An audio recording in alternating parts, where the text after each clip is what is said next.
Depois de sair da África do Sul, Lula fez uma visita a Angola nesta sexta-feira, dia 25 de agosto. Eu trouxe aqui para você um resumo e uma análise dos 5 discursos feitos por ele nessa sexta.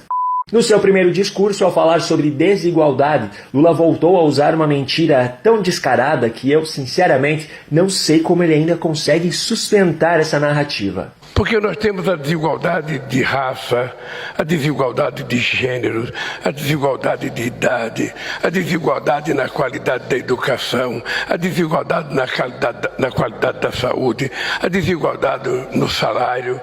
Agora no Brasil nós aprovamos uma lei que a mulher vai ter que receber o mesmo salário do homem se ela fizer a mesma função.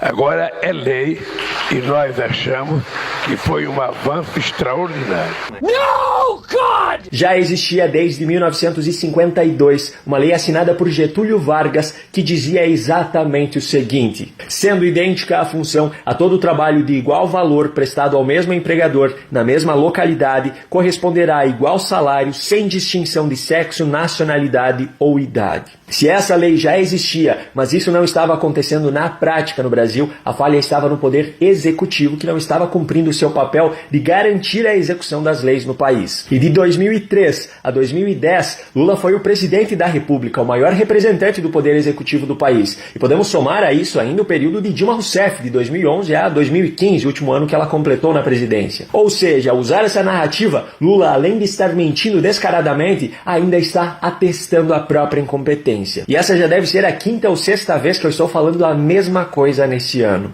É verdade. Bom, nesse mesmo discurso, ele ainda trouxe mais uma mentira absurda. Entretanto, milhões não podem comer um pedaço de carne. E 33 milhões de pessoas ainda passam fome no meu país, quando nós tínhamos acabado com a fome em 2012. Como se trata de mais uma coisa que eu já falei em outro vídeo, dessa vez eu vou economizar as palavras.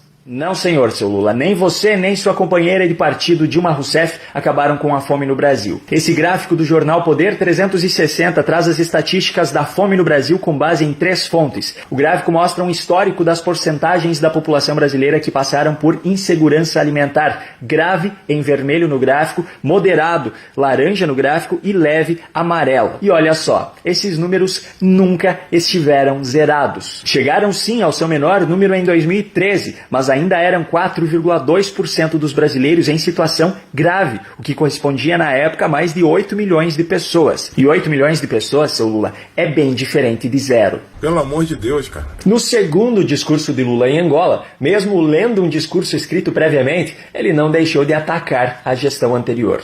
Nos últimos anos, lamentavelmente, o Brasil tratou os países africanos com indiferença. E no seu terceiro discurso, mais uma vez, Bolsonaro não saiu da sua cabeça.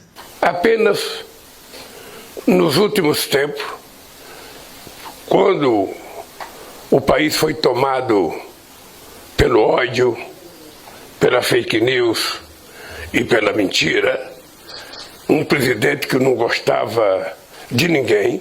De novo. No quarto discurso de Lula em Angola, adivinha só? Registro aqui nossa gratidão aos nossos amigos angolanos pelo apoio estendido ao Brasil pelo presidente João Lourenço e seu governo, quando vivemos em 8 de janeiro deste ano a tentativa de um golpe à sede dos seus poderes dado pelo ex-presidente da República.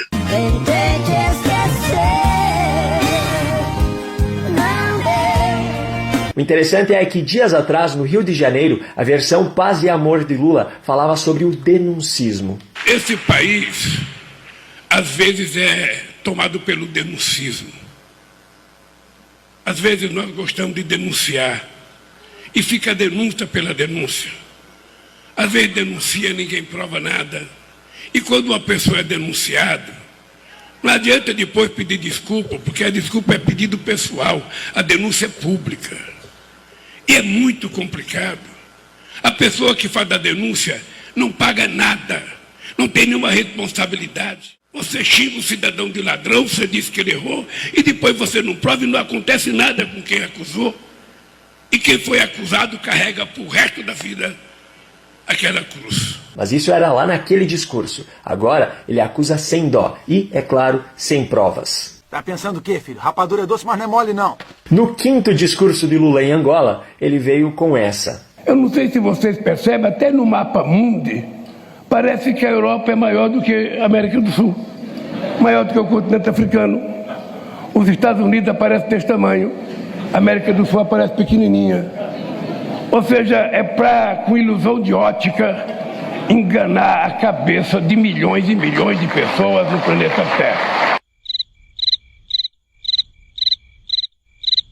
E trouxe novamente uma narrativa que ele já usou no Brasil. Você tem noção de quando teve a primeira universidade brasileira?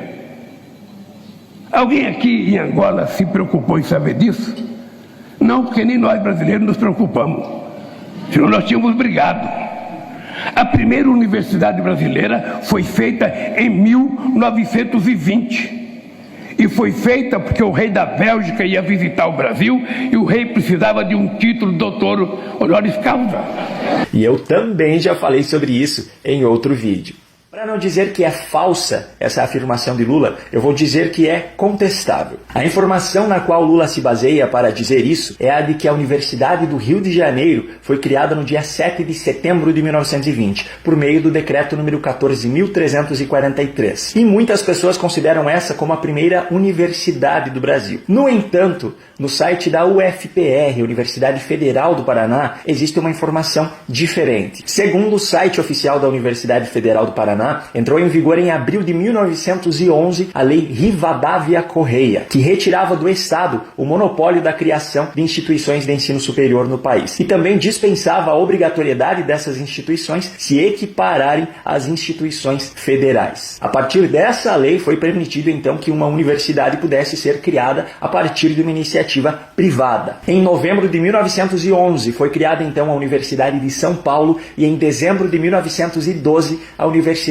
do Paraná. Em 1915, o decreto número 11.530 criou novas regras e dentre elas trouxe novamente a exigência de que todas as universidades se equiparassem a estabelecimentos oficiais. Essas regras provocaram o fechamento da Universidade de São Paulo no ano de 1917. Já a Universidade do Paraná, em 1918, adotou uma estratégia. Foram separadas as faculdades de Direito, Engenharia e Medicina, concedendo-lhes autonomia de ensino, mas mantendo-as no mesmo prédio e sob uma única direção. Isso permitiu então que a Universidade do Paraná continuasse funcionando e esse funcionamento contínuo, mesmo com esse desmembramento temporário, faz com que oficialmente, segundo o site da UFPR, a Universidade do Paraná seja considerada como a mais antiga do Brasil. Lembrando que a sua fundação foi em 1912. E eu chamo a atenção aqui que a fala de Lula não apenas ignora totalmente essa parte da história, como ainda dá a entender que o ensino superior no Brasil surgiu apenas ali nesse período, no ano de 1920, o que não é verdade. As universidades surgiram nessa época no Brasil, mas as faculdades já existiam há um bom tempo, como é o caso da Faculdade de Cirurgia da Bahia e também a de Medicina no Rio de Janeiro, que foram fundadas ambas em 1808.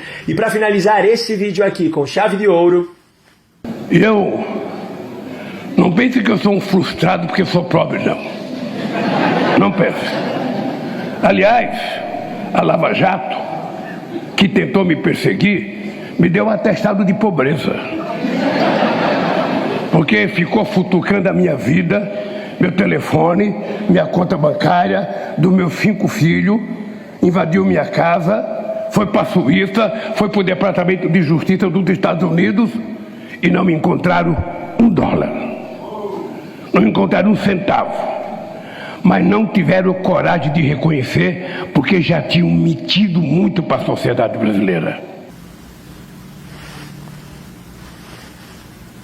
Se você gostou desse conteúdo, não se esqueça de compartilhar, pois assim cada vez mais pessoas podem saber o que verdadeiramente acontece no nosso país. Se ainda não é inscrito aqui no canal, se inscreva e ative o sininho de notificações. Um grande abraço e até o próximo vídeo.